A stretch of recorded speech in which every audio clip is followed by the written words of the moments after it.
أعوذ بالله من الشيطان الرجيم بسم الله الرحمن الرحيم الحمد لله رب العالمين الصلاة والسلام على رسولنا محمد وعلى آله وأصحابه وأتباعه وسلم. السلام عليكم ورحمة الله. So, inshallah, we will continue with the text that we have been studying. It is from the book called The Rays. If you have it in your app. This is going to be page 138. Just a recap of what we have been studying since we have new faces today. So we have started discussing the part that is known as the supreme sign, Ayatul Kubra. And the author is starting with the verse, the seven heavens and the earth and all that is in them extol and glorify him. And there is nothing but glorifies him with praise, but you understand not their glorifying. Indeed, he is most forbearing, most forgiving. And the author is giving a subtitle to this text as the observations of a traveler questioning the universe concerning his maker.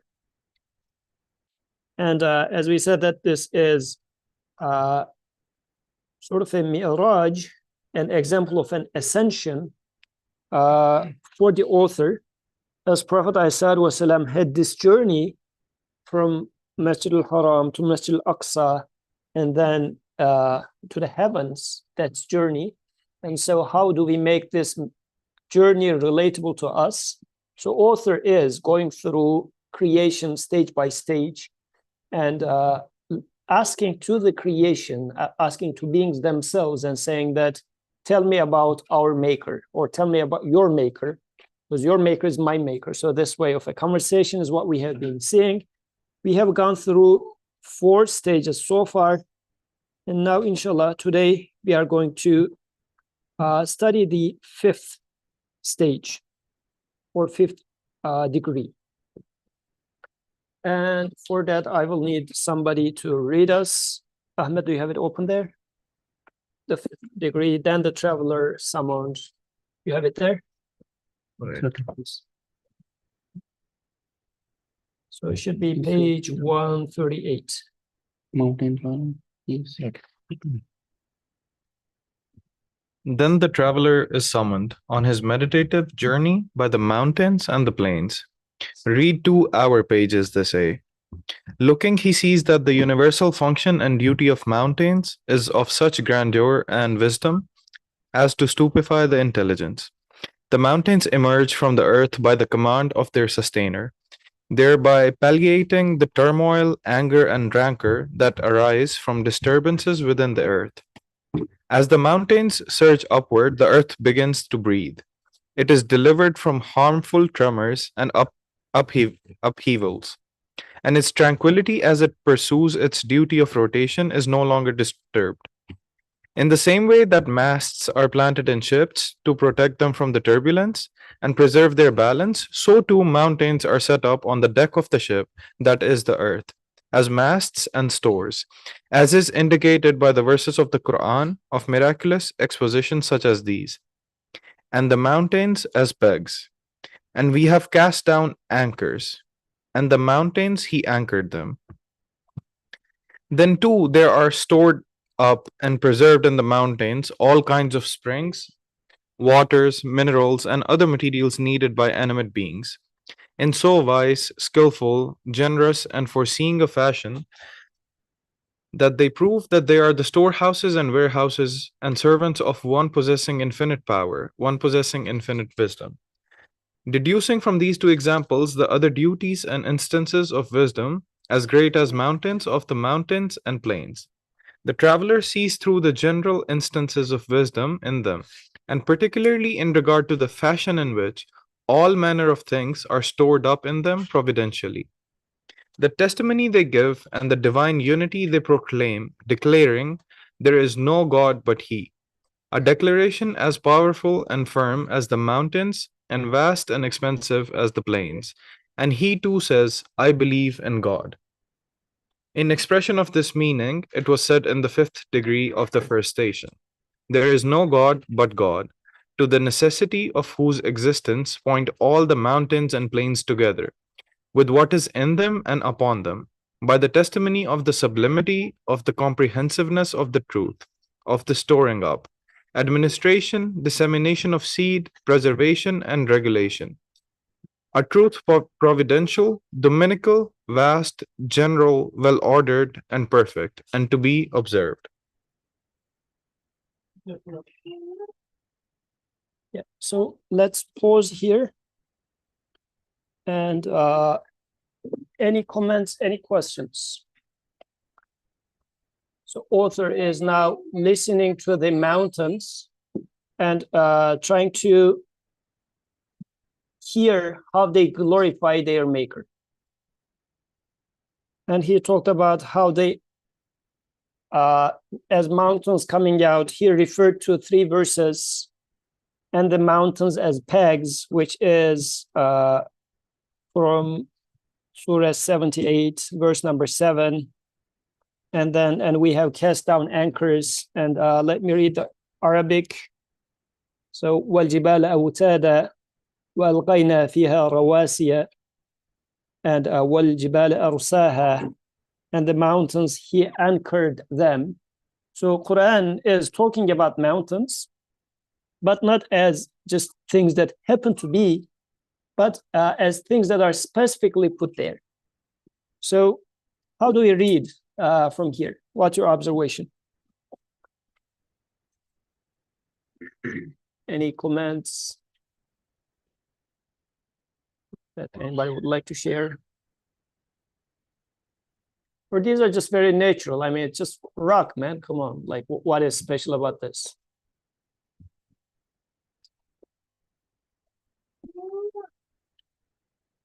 Yes, can we send the microphone there?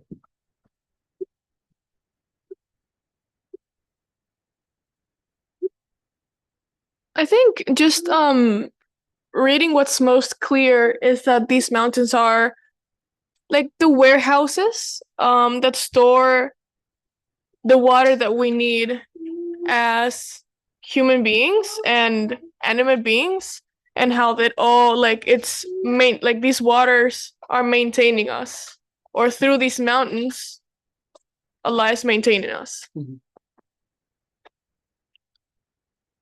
So, yes, Qadir.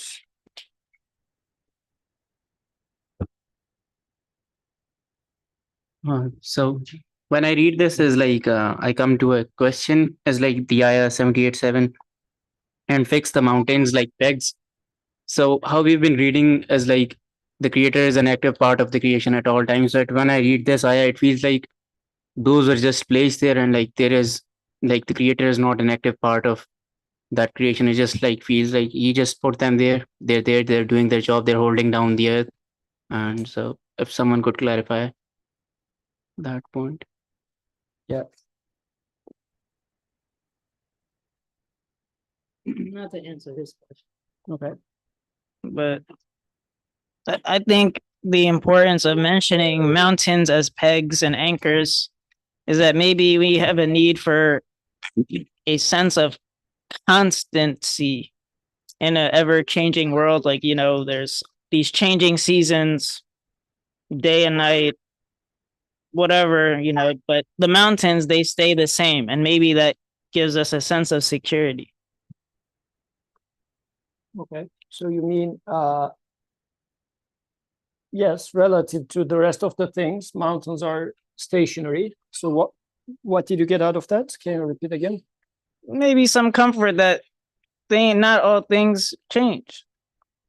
Mountains Some are things stay changing, the but same. slowly changing, I guess. Maybe. For his personal life, like he's feel the anxiety of ever-changing things, and then he looks at the mountains, and the creator says, "Here are the pegs for you. Here are the anchors for you."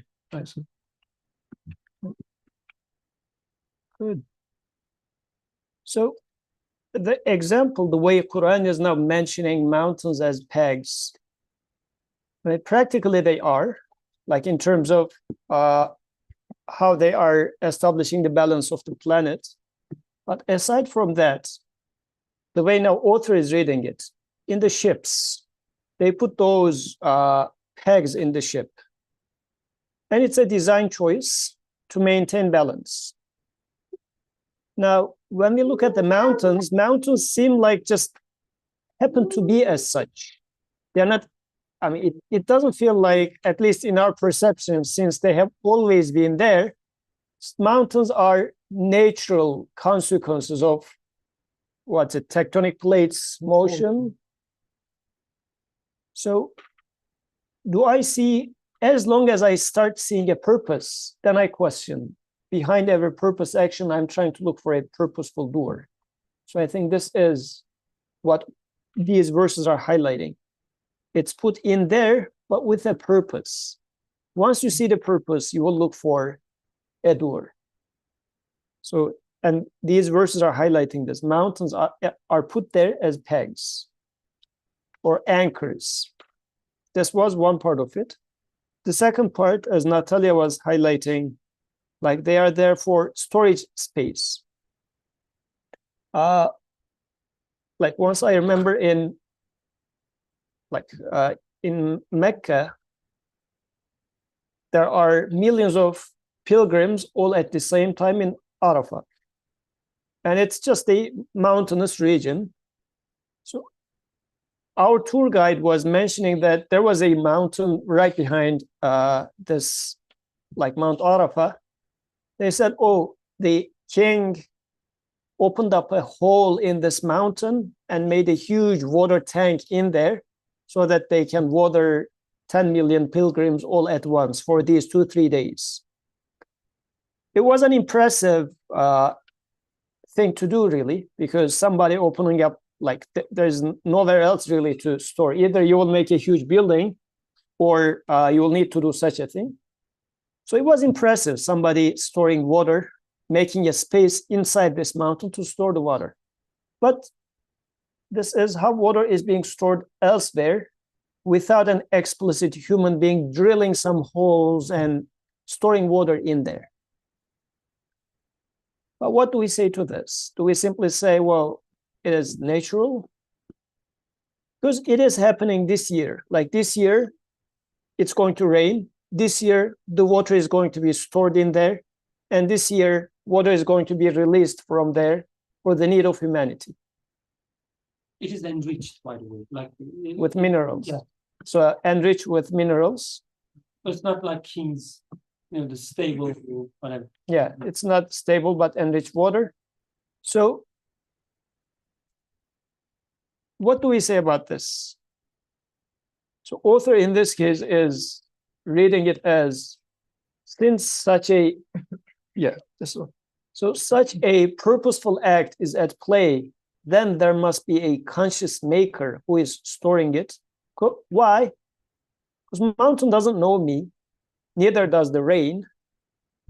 But who else? Like there has to be a doer who is going to do this job. So this reminded me of another verse, and I am trying to see.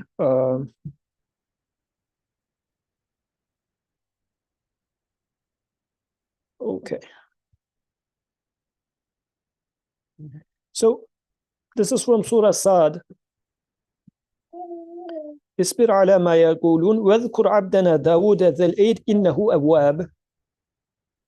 So the verse continues, remember our servant David, Dawood, who was endowed with great strength and who constantly turned to Allah. إن سخرنا الجبال معه يسبحن بالعشي والإشراق. With him we had subjugated the mountains, that they join him in celebrating Allah's glory evening and morning. So Dawood alayhi salam, Quran is introducing Dawood alayhi salam to us as a person who turns back to Creator quite a lot. And he's a king, by the way. Like Dawood alayhi salam is one of the 2 king prophets that Quran mentions. Yet this king is a person that's being mentioned as someone who constantly turns to the Creator. Like generally kings are people who are infatuated by themselves, like super arrogant people most of the time. But Dawood alayhi salam is a person that's being mentioned as turns to the Creator But right after, he says, we subjugated mountains with him. They used to glorify the Creator with Dawood in the morning and in the evening. So Dawood alayhi salam is famous with a beautiful voice. And also in the next verse, وَالطَّيْرِ مَحْشُورَةً كُلٌّ لَهُ أَوَّابٌ, and the birds gathered, all with him did turn to Allah. So Dawood alayhi salam makes a dhikr, as Quran is now describing, but to his zikr, who joins? Mountains and birds. Like, have you seen Sufi dhikr circles? Like people in a single circle, they say Subhanallah, Alhamdulillah, some sort of dhikr in congregation. Now Dawood alayhi salam is making a circle of dhikr, and mountains and birds are joining him in his dhikr. How do we understand that?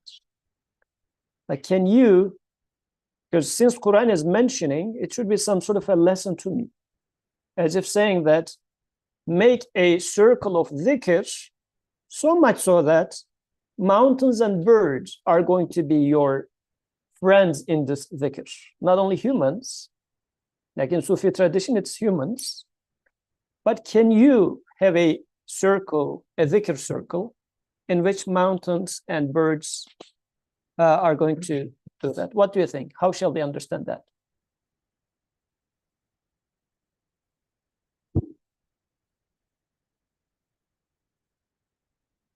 We have Sufis, non-Sufis, okay.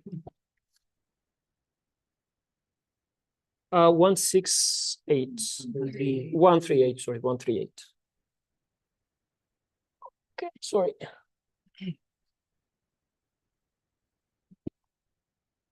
That makes me think that, like, once you reach a level of, I don't know what, you can start to see how, you know, everything hails the Creator. Like, you know, and I missed the word you're using, the what circle? Yeah. Yeah, so like everything will remember the Creator out loud. Mhm. Like once you get to a point, then you'll be able to hear all these things or appreciate or sense these things from everything. And this verse that we started was mentioning a similar thing. This is why I wanted to highlight this. I'm going back to page 130 again. The verse we started with was saying that the seven heavens and the earth and all that is in them, including mountains and birds, extol and glorify him. And there's nothing but glorifies him with praise, including mountains and birds, but you understand not their glorifying. He is most forbearing, most forgiving. And the person who is taking the journey in here is trying to do exactly that. He's trying to understand their glorifying. He's trying to understand their language. When Quran now mentions Dawood alayhi salam being a person who turns to the Creator, a person who turns towards the Creator, that person is subjugated mountains, and now to his worship, he includes mountains and birds. This is what we are trying to do as well. Like the traveler, our traveler here is asking question to mountains, saying that, how do you glorify your Creator? Eventually, he will also ask the same question to animals. How do you glorify your Creator? And once you start hearing their glorification, then comes the second question. How can you glorify together with them your Creator? Because now they're going to become people in the same dhikr circle with you. So you're going to be glorifying the Creator in the same way. This level is not too mystical. Like, it requires effort for sure, because this traveler in here is taking a journey and taking us in that journey. So we should get to this journey too. But Dawood alayhi salam exemplified this. So this author is not just making up things. He is taking prophets as his examples Prophet ﷺ had this journey, and apparently Dawood ﷺ had this journey, so that, like in here, we have, alhamdulillah, humans as in our discussion circle, remembrance circle. This is another remembrance circle that we are reminding each other about our Creator. Now imagine mountains and birds are part of this conversation too. We will ask them, what's your opinion, O mountain? As I'm asking Atik, what is your opinion? And Atik is sharing his opinion. We go and ask the mountain, what is your opinion? How do you glorify my Creator? And mountains say that, look at me, how I am being formed. I am like a peg. I fulfill a purpose, and this doesn't happen by myself. So just the way I am designed shows that there's a designer behind me. Just look at how I am storing those minerals and water inside me, or all other, I don't know, like coal, iron, and whatever. So it's a storage space. See how I am designed for your use specifically. By their design, they're glorifying their maker. Just like Brother Bikan mentions how well Apple laptops are designed, you say that, well, whomever designed this has a taste about human eyesight. So by its good design, it glorifies its maker, right? Unlike Lenovo's. Lenovo's are not as good, right? So whomever designed this, by its design, it's glorifying its maker. You said that, well, the guy knows his stuff. So looking at the mountains, mountains are glorifying their maker. And now, when I ask that question to mountain, mountain responds with this glorification. And by this, actually, mountains becomes part of our remembrance circle, our dhikr circle in this case. I hear them, I talk to them, so much so that maybe we can take one step further.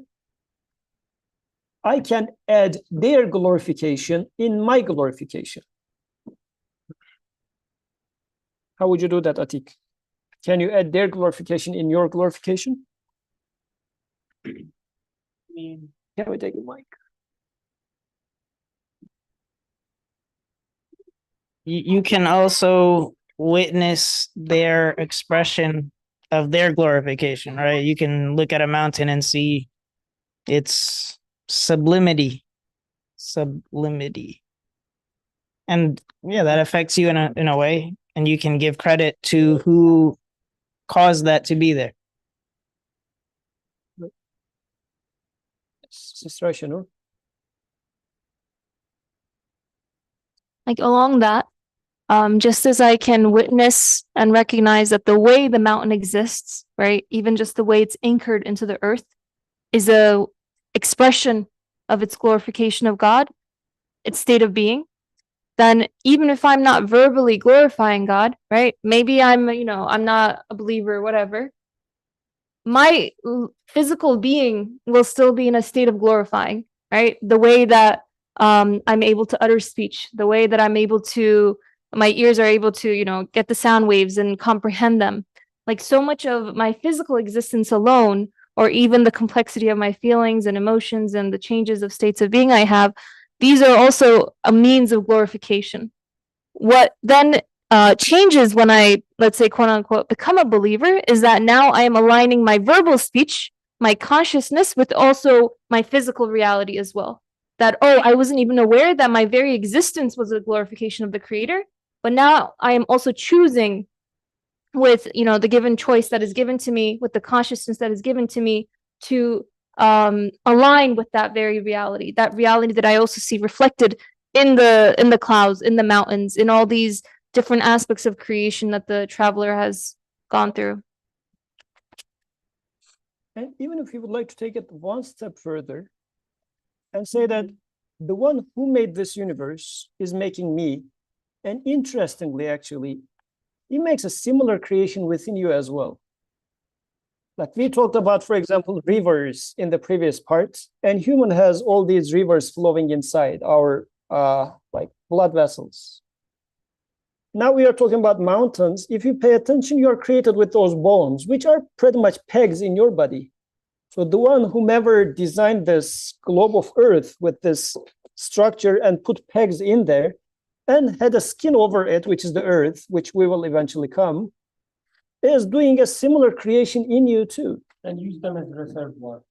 Yeah, so the bone marrow, the blood is being preserved, produced in there. So very wisely, human is created pretty much like the mountains. So if you observe the glorification of the mountains and look back to yourself, you see that your bones are glorifying your creator too. And in hadith narrations, we will hear about this, like for every person, there are 300 and whatnot angels. And this is referring to the number of bones a human has, and they glorify the creator. So, okay, yep. So, when I observe this, like I might be an unconscious user of this Apple laptop. I'm, as Brother Ali sometimes says, he uses the laptop as a typewriter.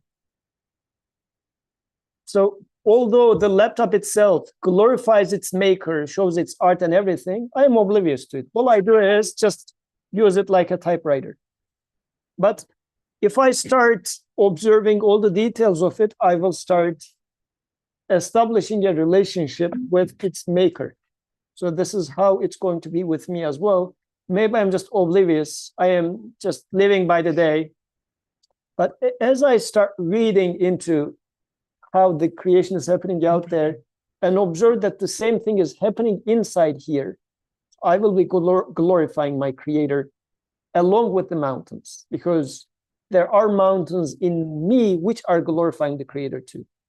So I'm going to say, as it happens, like you see a brother, a sister, somewhat from your hometown, from your home country and whatnot, you see this friendship, this nearness, togetherness. Now, mountain becomes your relative in this sense, saying that, oh yeah, I know, I also have it here. So I know that type of glorification.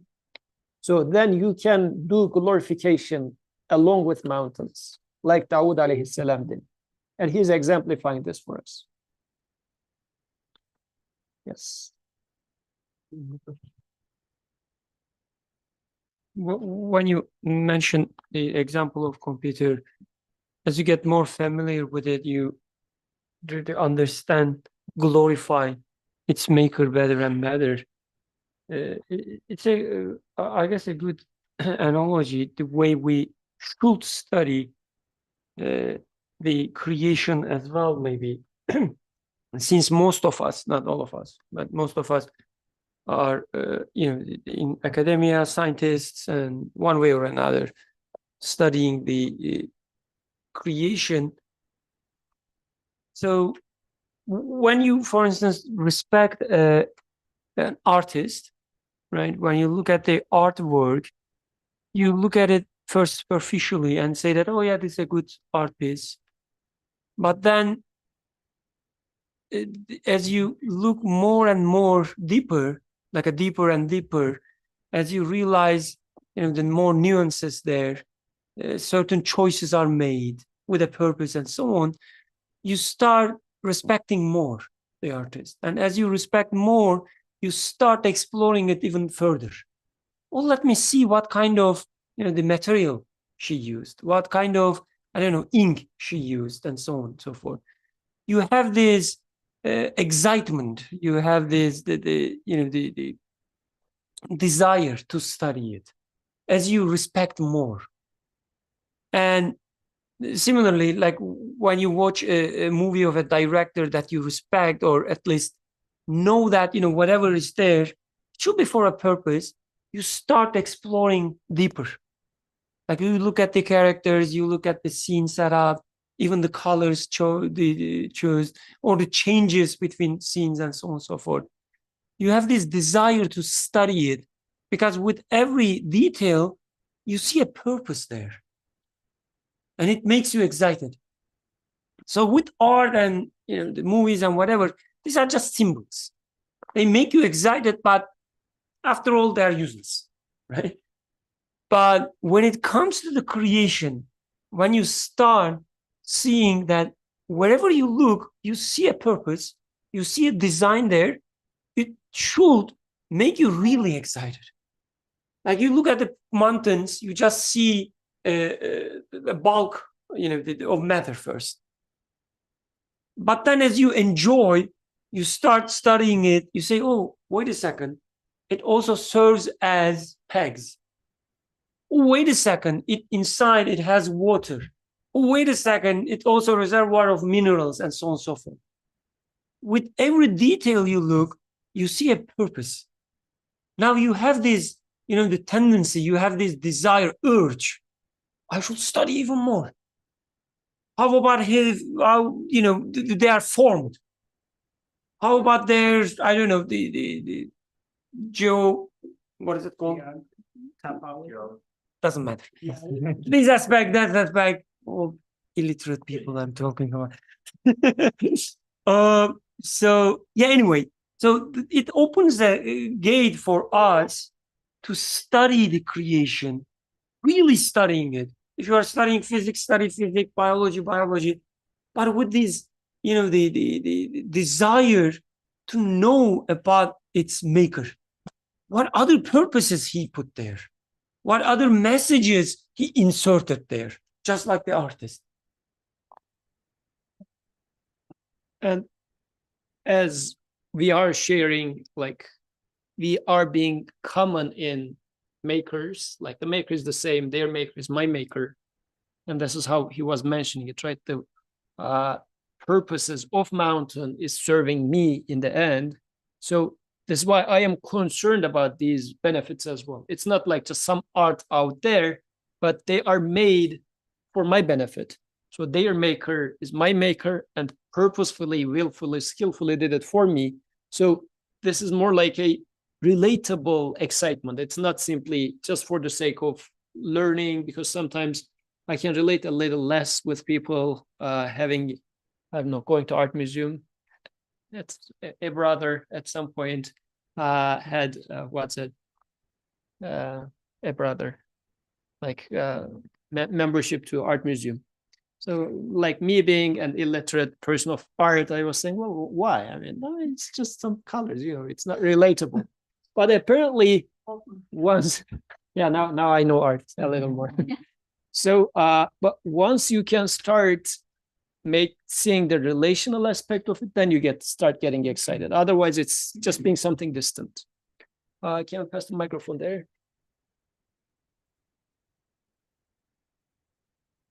I also wanted to mention that it works the other way as well. Like if you see mountains or anything in the creation as something that, happened by itself, then you will also start to wonder if you are that way.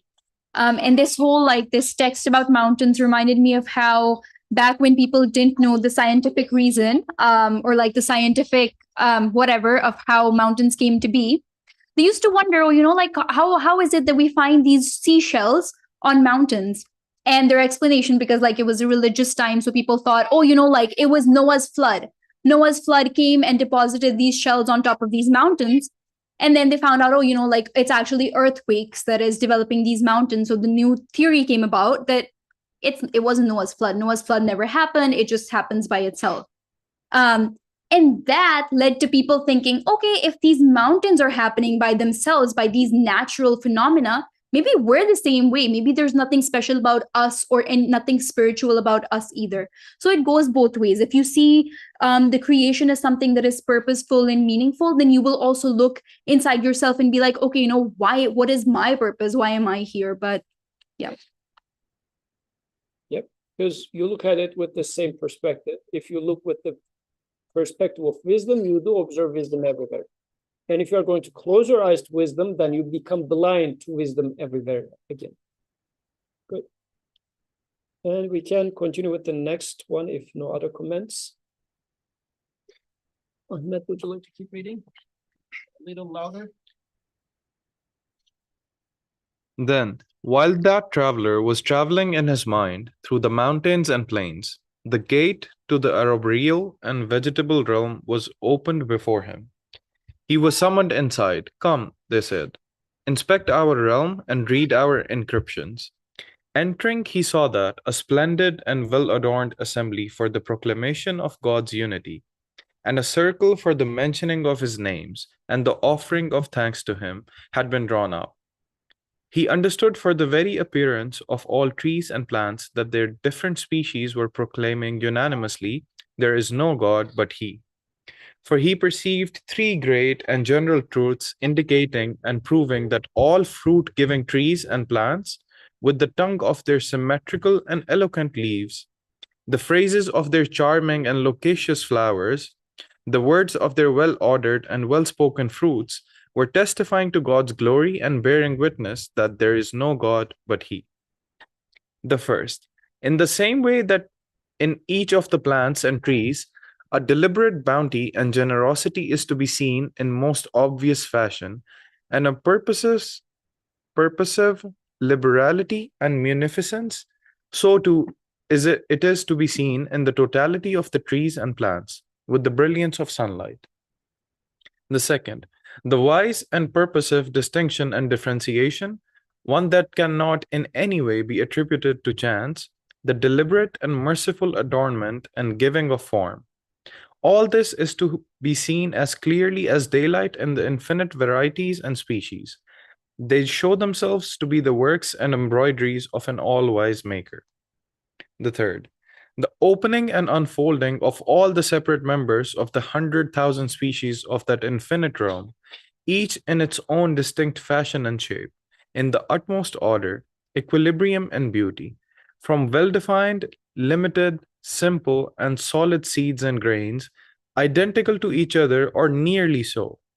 They're emerging from those seeds in distinct and separate form, with utter equilibrium, vitality, and wise purpose without the least error or mistake. Is a truth more brilliant than the sun? The witnesses proving this truth are as numerous as the flowers, fruits, and leaves that emerge in the spring. So the traveler said, "Praise be to God for the blessing of belief."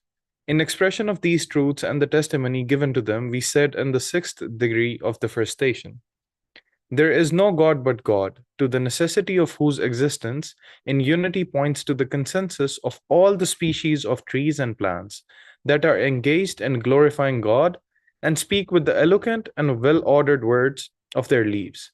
Their loquacious and comely flowers, their well-ordered and well-spoken fruits, by the testimony of the sublimity of the comprehensiveness of the truth of bestowal, bounty, and generosity, done in purposive mercy, and the truth of differentiation, adornment, and decoration, done with will and wisdom. Definite, too, is the indication given by the truth of the opening of all their symmetrical, adorned, distinct, variegated, and infinite forms, from seeds and grains that resemble and approximate each other, that are finite and limited."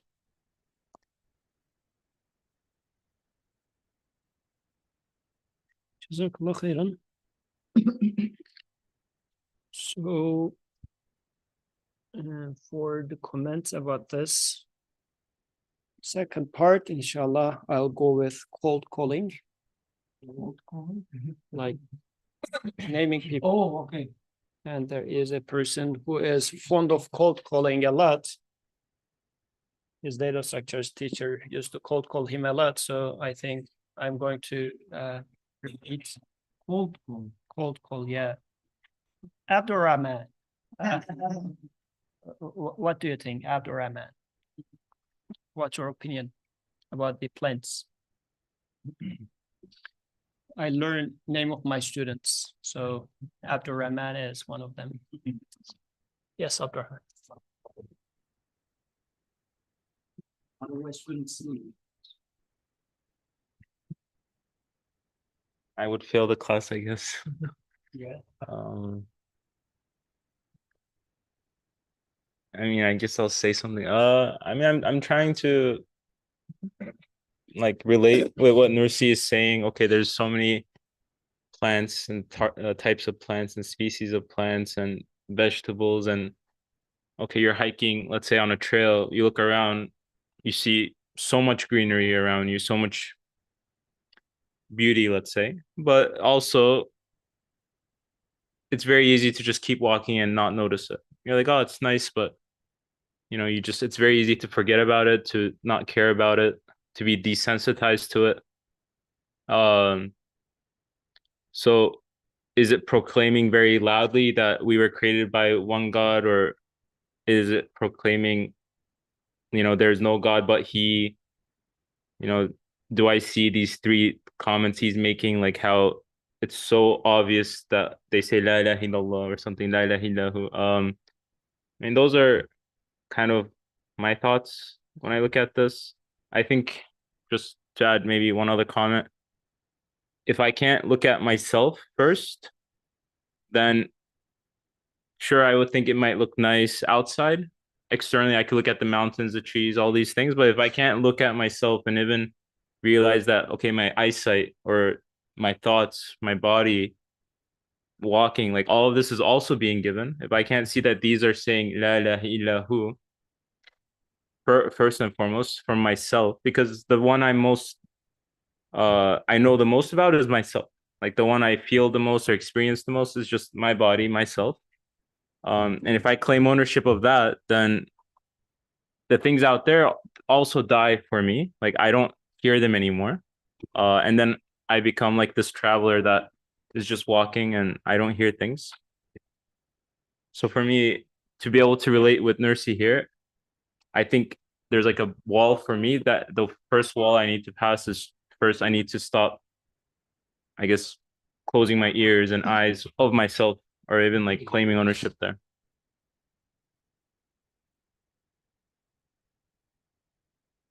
Jazakallah khairan.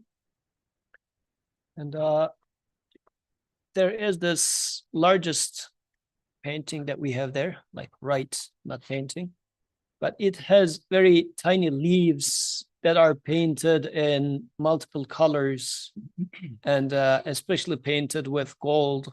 I mean, it's not the exact one, it's a copy. Otherwise, it would have been unbuyable by a person like me. But like somebody making such an artwork would take a good fortune from you, just by the amount of care that they put with these tiny brushes, the amount of of course, they spent real gold to paint those pages and whatnot. But apart from that, the art is much more expensive than the material that's being used in there. And there are multiple different types of leaves and flowers and whatnot in there. And we say that it's a masterpiece of art. Within calligraphy, it's one of the good examples, right? So, and this is just a copy of the flowers that are out there, or the leaves out there. So every leaf is made in a unique way. Let's not talk about every individual leaf, but at least let's take the types of plants. And although even for a single plant, all the leaves are different than each other by their painting and by their functioning. It's not just a painting, it's a functioning organ. But they have a specific design. What should this tell me? There is an orderly thing that is done or is being done. What do you think? Is this leaf being painted right now? Or, well, I mean, there's just, let's say, 5 million different type of them. That's it. Or every individual leaf is also being painted right before my eyes, or being created, being made right before my eyes. We are not only talking about blueprints. Like, for example, Apple has a blueprint for MacBook Air, and then they go ahead and produce 100,000 of those laptops. When it comes to leaves, is it happening like that? And Apple only has, I don't know, maybe 5-6 models. They don't have 3 million, 5 million different species. They only have 5 models. Still, it's an accomplishment. But we are now talking about 5-6 million or however many different types of plants exist. But also these plants are, even a single species has wide variation among those plants. And even for a single plant over there, you see it has multiple leaves, but no 2 leaves look alike. They are as if being hand-drawn. So that level of specificity is at play. that level of variety and that level of specificity is taking place. What should I take out of this? Whomever is taking care of it so much in depth and in detail. Because that level of care is visible. Like if Apple used to send a handmade and specific laptop to everybody, first calling you what sort of a thing you want, and then you give very specific details, and then they look at your family background and everything and say, okay, I got you, and send something specific to you. What would this show about the company? Like they're very serious, they have very wide network of knowledge, and they're on top of their job. So whomever is maintaining this orchid plant in there, another orchid plant here, but colors are different, everything is different between them. Slightly, even if slightly, but it is there. So this glorifies their maker who is at work 24/7. Their maker is not somebody who designed the blueprint at some point and left it to be, or mass produced, as if like in Microsoft, what's that, Paint, there was this paint bucket tool. Yeah, this leaf is going to be green, just pour green here. It's not like that. If you just pay attention, there are two fruits that I don't forget in my life, although I ate a lot of fruits in my life.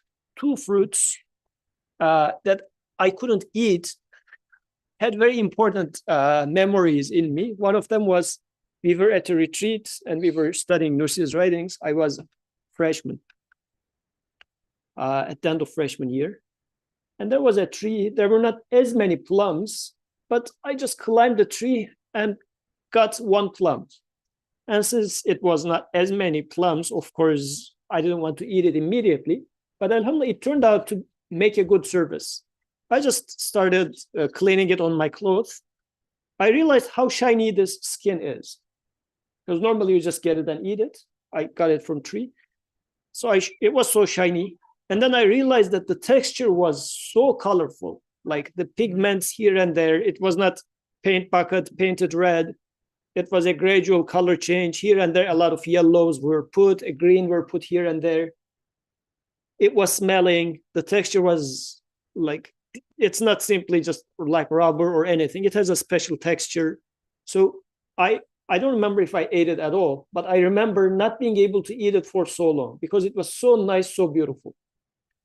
This was one of the two fruits. And the other fruit was next year, again, at a retreat.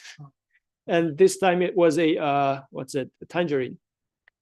I've never seen tangerine on a tree in my life. We have a lot of apricots in my hometown. And for me, it's quote unquote natural. Nothing astonishing to eat apricot from a tree because I was born with it. I have seen it for so many times. But for tangerine, it's something that you normally get from the supermarket. So seeing it in tree, and again, in this case, I don't know, maybe this is the wisdom of the creator, not many tangerines in this garden, a few of them, but they really look like, if you like, jewels hanged to the tree.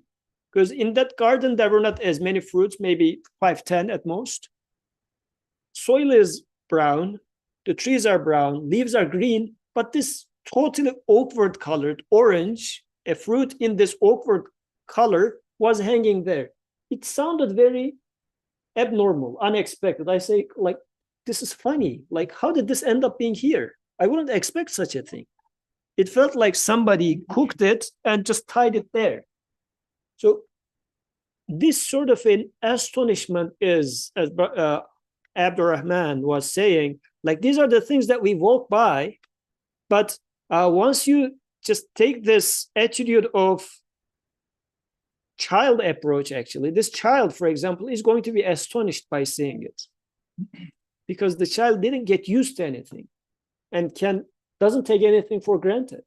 So sometimes we need to take this child's lenses and say, like, there's something weird going on in here. Who put this here? Who hanged this fruit in here? Should be the question that I ask. Any other comments? If not, I'm going to make a comment about Matrix. Go ahead. I'm just wondering because I mean you explain it very beautifully, but also I'm thinking, okay, those leaves, let's say they look very nice. Those leaves out there in the forest, they look very nice, but it's also, it doesn't feel very relevant to me or personal or very intimate, I guess. Like it's just like, yeah, it's out there, it's cool, it's nice. I mean, is that what it is? It's stuck there. Can it be more personal than that, where is I actually see my creator's speech through it? Otherwise it just stays like, yeah, it's a nice painting by a painter I don't care about, and a museum I don't care about. Except every now and then, like, yeah, it's pretty cool. But to my day-to-day life, I don't really feel its impact, and it's just sitting out there.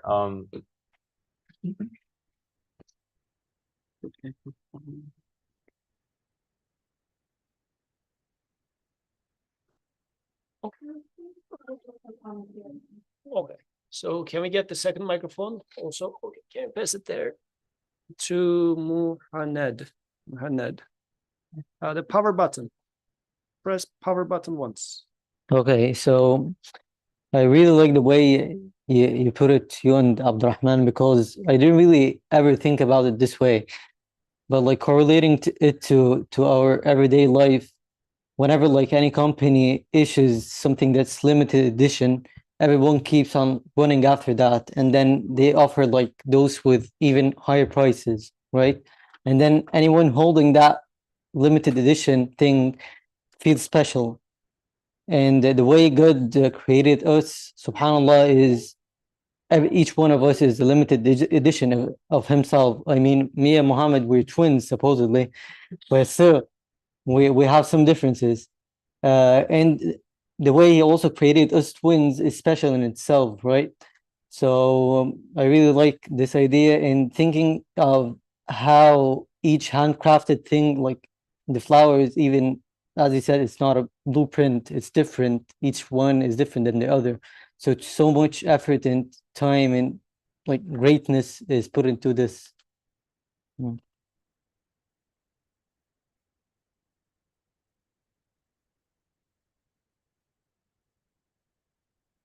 Assalamu alaikum again.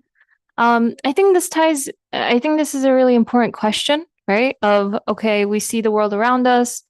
Clearly there's wisdom, there's beauty, there's artistry, but how does this help me? Or how does this relate to my life? And I think it goes back to what Dua had beautifully said as well, which is that the more I can witness, the more I can recognize that things do not belong to themselves, that things are not formed by themselves, that they are in fact declaring, as it says, La ilaha illahu, right? That one portion of the painting cannot be the source of existence of any other portion of it. The source cannot be anything contained within the painting itself or of it like it. So the more I recognize that things are being created from a source of absolute wisdom, a source of absolute beauty, and that by all means, all of it is pointing in terms of even my relationship with the plant, like I like it, I like seeing it, I like hearing the birds, their joy makes me joyful. Everything about my relationship with the creation also points that whoever is the source of wisdom, order, beauty, will, knowledge in this creation must also be my source. And it doesn't just stop there in terms of recognizing that my existence is meaningful, but also that, okay, then whatever I'm experiencing in my life must also be actively chosen with that same quality of complete absolute wisdom, right? That what I encountered today, if I got one parking spot versus a different parking spot, if I got into one mood with my friend versus a different mood, if something happened at work that I didn't like, someone in traffic was driving really badly and that angered me, like that none of these are incidental, right?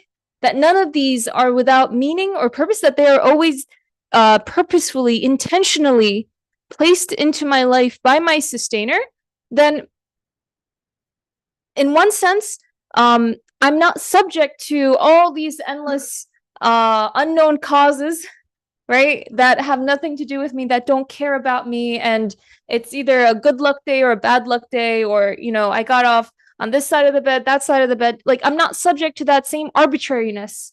And I can sort of place all the burdens I carry, offload them, because I know that everything is being taken care of by that same creator, just as he's taking care of that leaf, just as he's taking care of the bird who is singing and happy, that he is also the one, like, if he can make that bird so joyful, he can definitely take a piece of that joy and place it in my life, right? He is capable of that. And so, like, it has, I guess, in one sense, the more I can recognize those qualities in the creation around me, the more I can just relax and, like, take my steps in my everyday daily life, but also know that things are being actively chosen. I am not subject to just random occurrences, but that I'm sort of cruising along on this sea of the world, if you will. Documents? Oh yeah.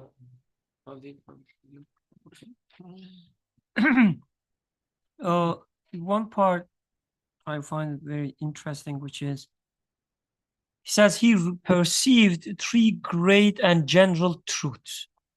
And then he counts these truths. I take them as laws, right? We look at the creation and we see some laws. We say, okay, there's a law of gravity. There's law of motion, law of these and so on. It means wherever you look, you will see them in action, right? You can explain a given phenomena, you can explain it in terms of these laws, right? Or sometimes we say, okay, we will find the building blocks of the universe.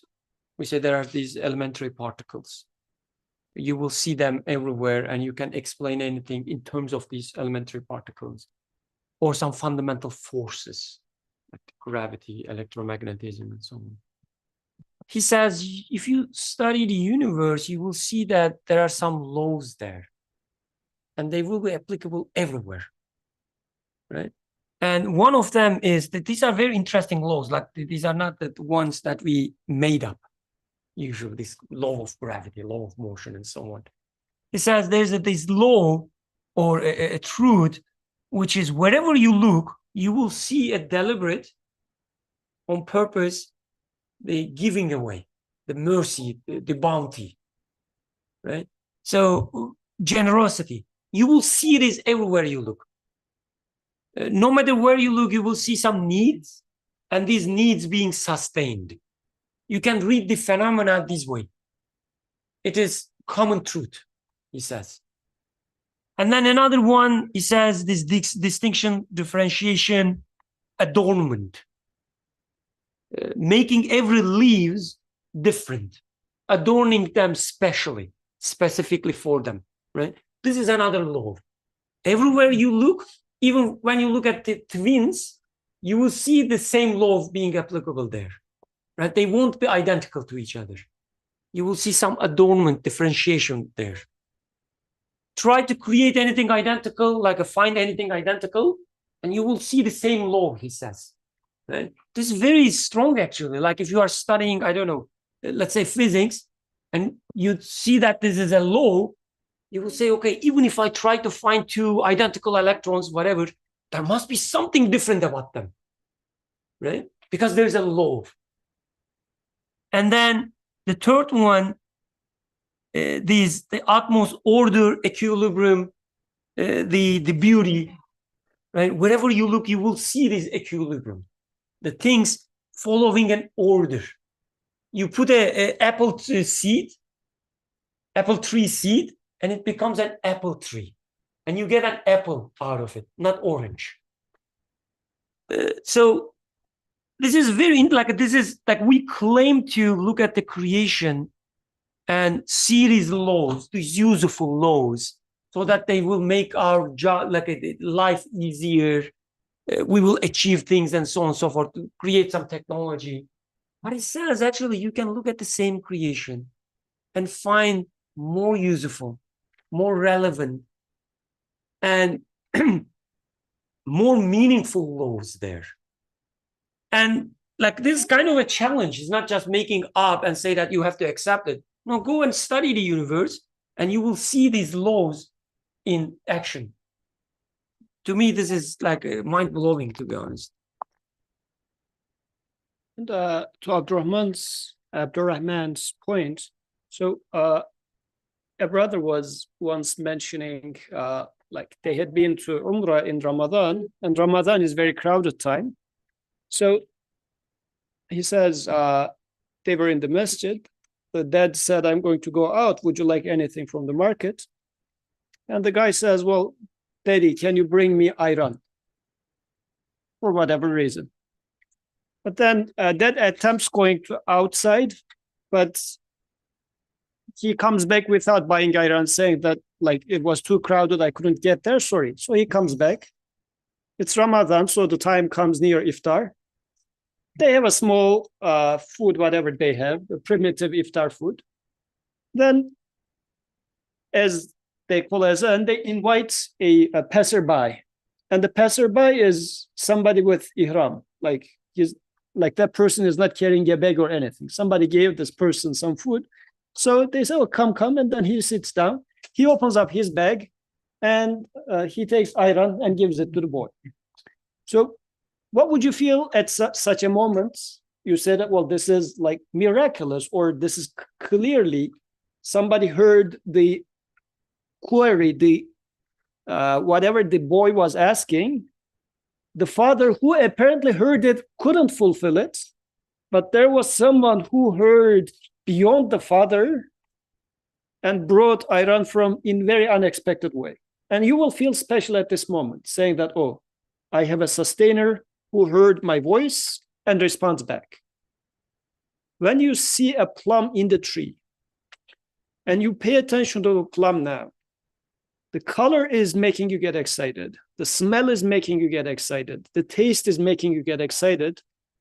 You can take it, and you should take it as this is specifically created for me.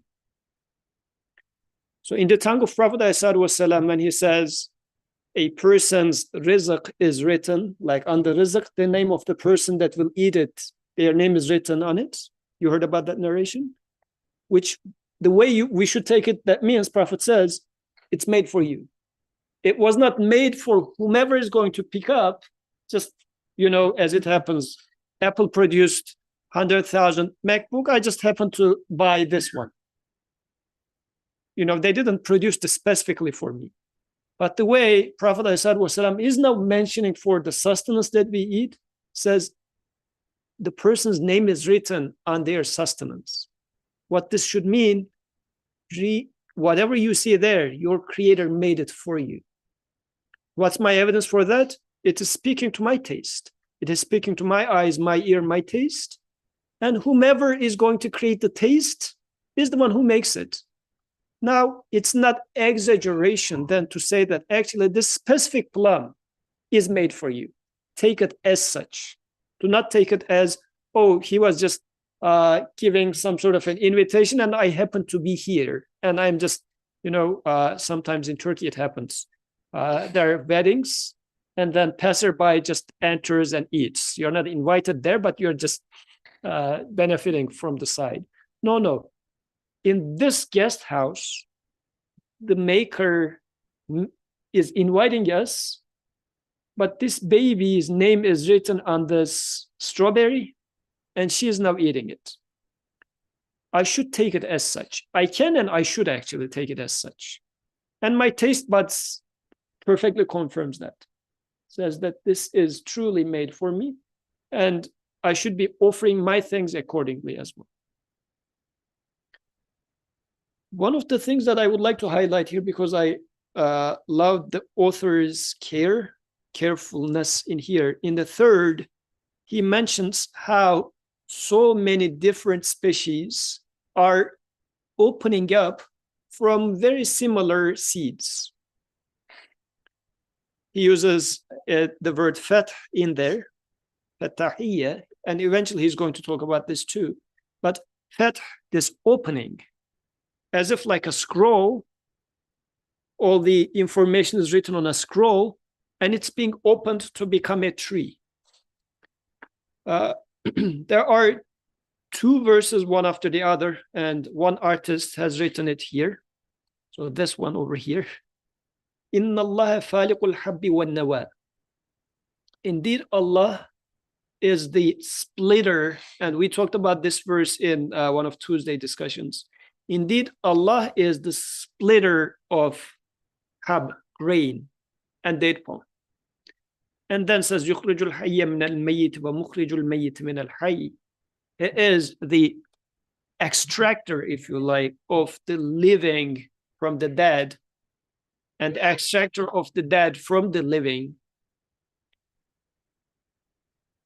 ذَلِكُمُ اللَّهُ, this is your Allah. فَأَنَّا تُؤْفَكُونَ. I don't know the last part. Egyptians, تُؤْفَكُونَ. Come on. Don't do Arabic. Oh, you don't know Arabic Fusha? Okay, okay, we stop there. So seeing the opening of the seed as a purposeful opening, do I observe this? Because this verse is right after, followed by Faliqul Isbah, splitter of the night. Very beautifully, it is saying that the same, like Quran is very beautifully picking up on splitting of seed and life coming out of it. It says the same doer is splitting the night and creating day out of it. These are the things that we take for granted. Day happens because after the night, earth is rotating. Quran is saying that no, it is the same brush that touches on the seed and takes the plant out. When he touches the night, takes the day out. The same actor, same one who is painting the plant is painting the day. And in here, the author is saying, if you look at the plants, they are made up of same material, like carbon, phosphor, whatever. These are a bunch of different, a limited number of minerals, let's say. If you would like to take it to the bases, there are what, four bases in DNA, 5 bases in RNA, whatever. So among those 4 or 5 letters, he creates so many varieties. And he puts them in the same seed, but this seed is opening up of this scroll into a baby like this, or a plant, a tree like this. By itself, I should ask the question, what makes this? Is it the seed itself opening by itself? Like if we ask, because this is what it means when we say it happens by itself, that means this baby, like Huda, made itself to be a baby. This is what it means, really. Sounds so stupid. So she barely learned how to walk. But now we are saying this baby who barely learned walking after a year is so capable to make herself scroll open and made a human being. This is what our words really mean. So opening up of those scrolls and making into a visible being, and their species, their material is the same, 4 or 5 letters, that's all it is. If matter does this, our matter is the same. Everybody in this room have the same matter. But so many differences here, which points to the opener, the splitter. So that's why Fattah is one name of the creator, the opener of the seeds, the opener of the night. So, and we are opening Quran with Fatiha. Like the name Fattah is an important name as a divine name. And when you see a baby, like for example, now you see Ali, 5 months later, you will see that Ali's face is going to be opened more. You would say that, oh, he's grown up now. As if like a rose, it's opening up. So it's a very beautiful name, the way to read the existence as such. Any other comments or questions?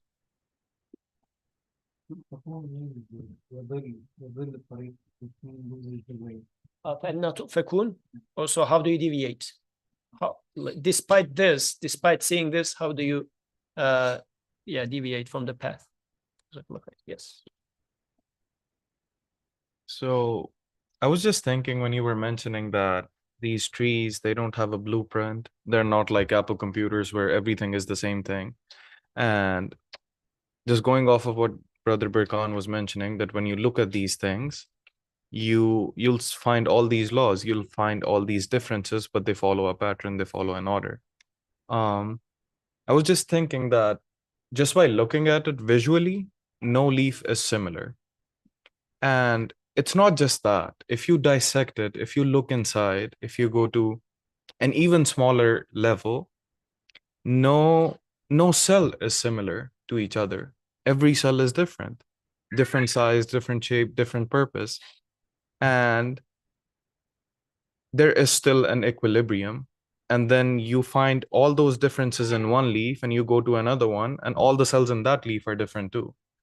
And I feel like just extrapolating that to every creation, and how if you keep on going deeper inside every single thing, you'll find that there's no blueprint, but somehow everything is still working. Because if in this Apple computer, the RAM was in the place of the processor, it wouldn't work. But subhanallah, in a leaf, if the cells move around, it still works.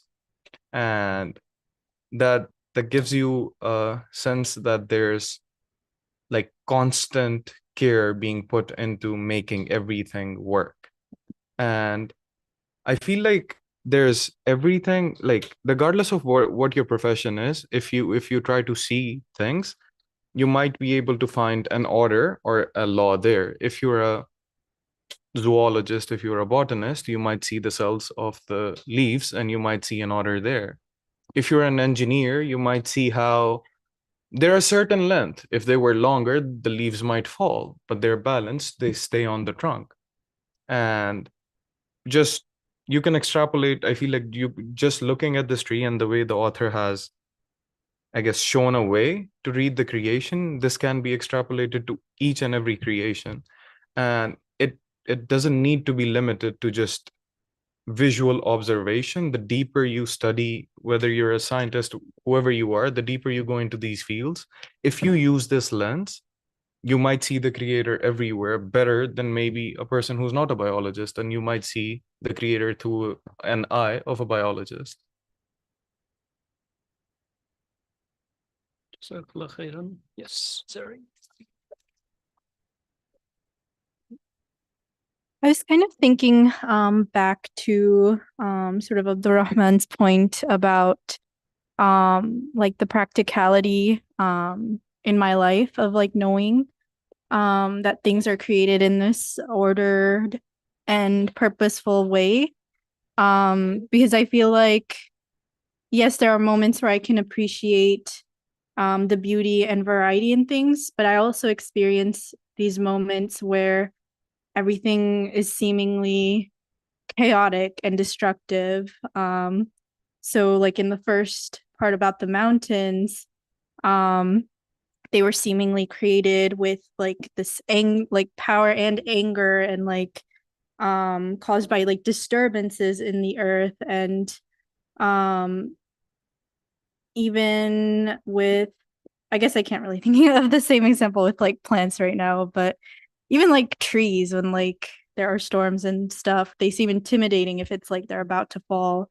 So I was just thinking about, you know, what about these moments in my life where I'm like, I don't really see the beauty in this at the moment. And I guess it's helpful to think of the one who is creating all of this with this order, beauty, and equilibrium, is also creating this moment that, or this situation that I don't like. And I guess when I'm thinking about that, I do feel some comfort, but at the same time, I feel like I'm a bit impatient and I want the outcome, I want the solution to my problem.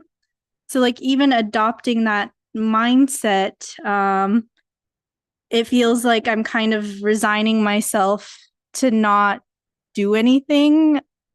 I guess like maybe that's like the essence of, I don't know, so like submitting myself, but also, I don't know, it feels kind of weird to not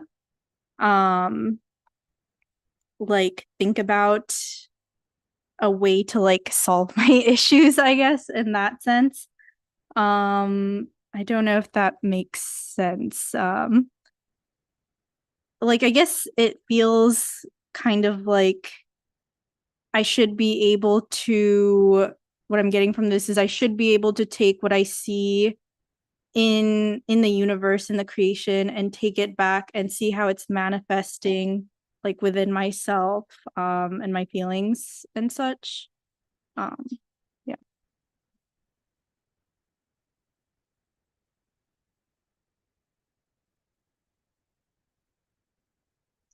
I feel like this is a conundrum that we always seem to fall into, right? Of like, okay, how do I enjoy my life, enjoy the creator?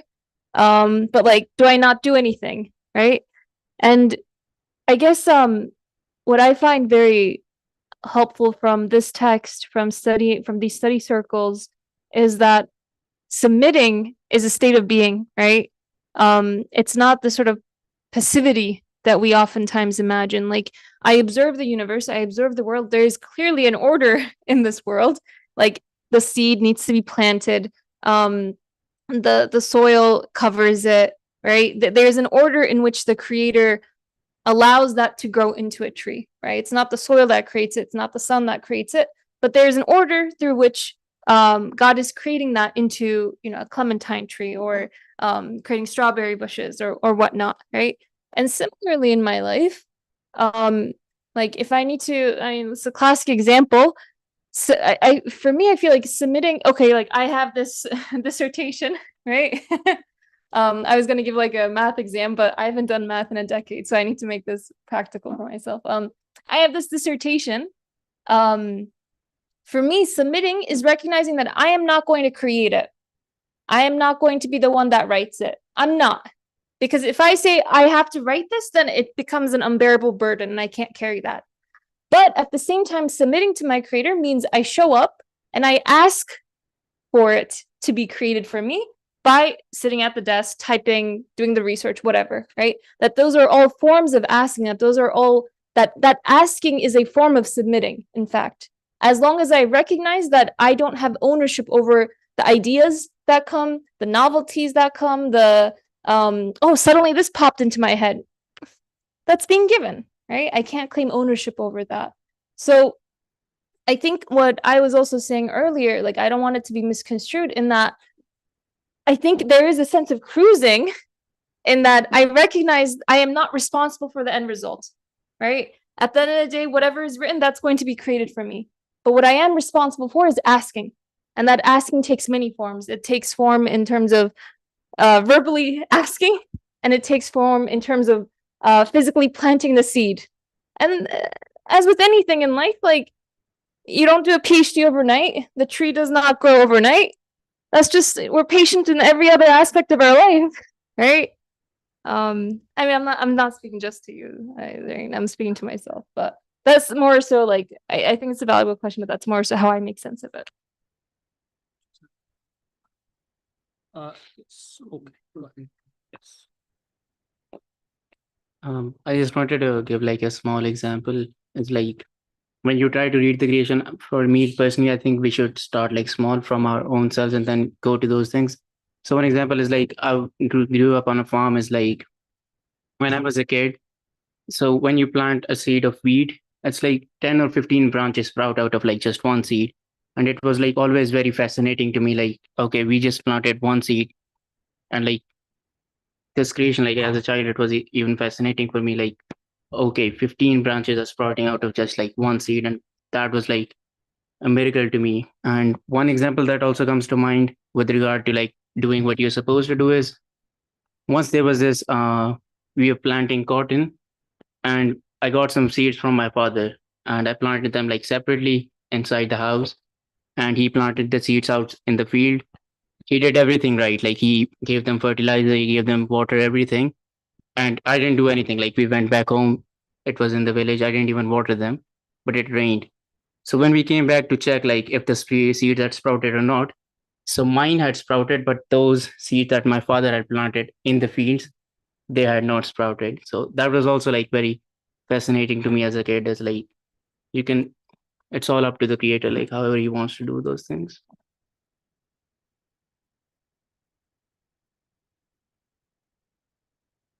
Great examples, really. Like the fascination and seeing it as miracle, I guess it's a very great starting point. I think the point, as author describes, we should be finding these common truths, the laws. Like from a seed, 15 branches comes generosity. Like you see the instance of the generosity, the law is in action. When you do it this way, I think this is extremely important. We do this in sciences, for instance, like we say there's a law of this and that and so on. It saves us from, let's say, a perplexity or anxiety when something strange happens. Let's say a strange, never seen before spaceships arrives, and we have mechanical engineers, right? They would look at it, even though this is the first time they see such thing. They wouldn't say, oh, I cannot make sense of it, right? This is so strange. They would say, there must be an engine. There must be a cockpit. There must be some kind of controllers, a propeller and whatever, one way or another, because you have some rules, general truths of mechanical engineering, right? The same way, the biologists, if they see a very strange organism, they will say there must be such a, the part of it that produces energy. Another part protects the organism from the environment, and so on and so forth. They wouldn't be perplexed, even though this is the first time they see it.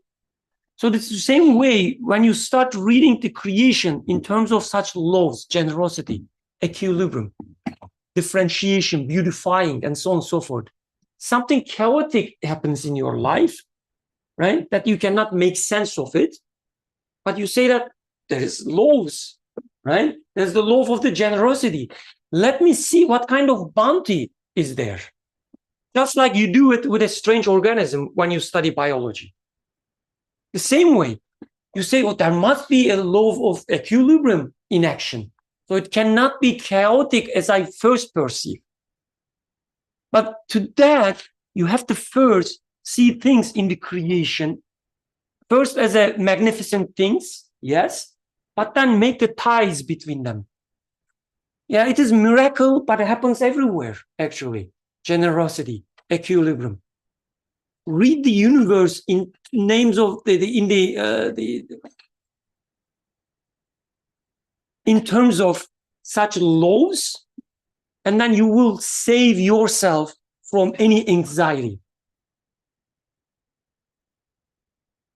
And as we only have 4 minutes, just one potential question, and I feel like Zarar would ask such a question, although he didn't, but this is more Zarar type of a question that come to my mind. I don't know if he asks it or not. But about, as I was referring to a name written on sustenance. So a person came to Prophet and showed some sort of a food, I don't know what type of a food, and said that, is this my sustenance or not? Prophet's response was, if you eat it, it is yours. Like the guy was trying to trick Messenger. If he says, yes, it's your sustenance, then the guy wouldn't eat. And then if he says, no, it's not your sustenance, then the guy would eat. And then, but Prophet's answer in here is not simply, the way I read it, is not simply to win over an argument, but saying that if you eat that, it is specifically made for your creator. Because we have been talking about specificity in every species, but not only in every species, in every single cell plant, right? Likewise, like how many people in here, how many people on this planet, no two of them are the same. Everything is so specific.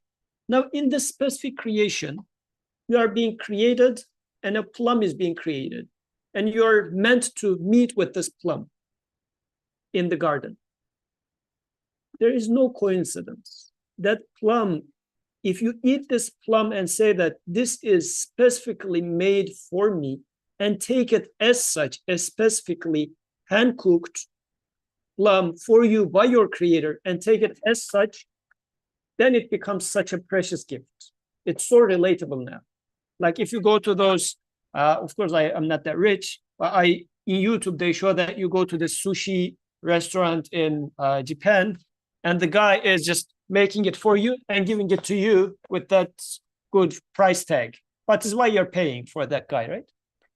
Your creator, more expert than cooking plum than this sushi master, is cooking this plum and giving it to you.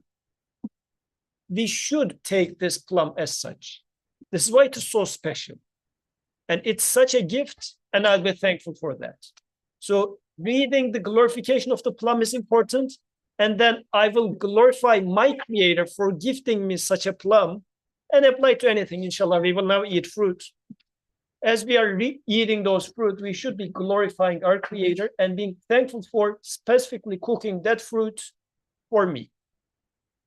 I don't know if it was important from South America or whatever. It was made for me. It has been made for me. Because there's no coincidence in this existence. Jazakumullah khairan. Inshallah, we'll now pray Maghrib. Subhanaka la ilma lana illa ma 'allamtana innaka antal alimul hakim.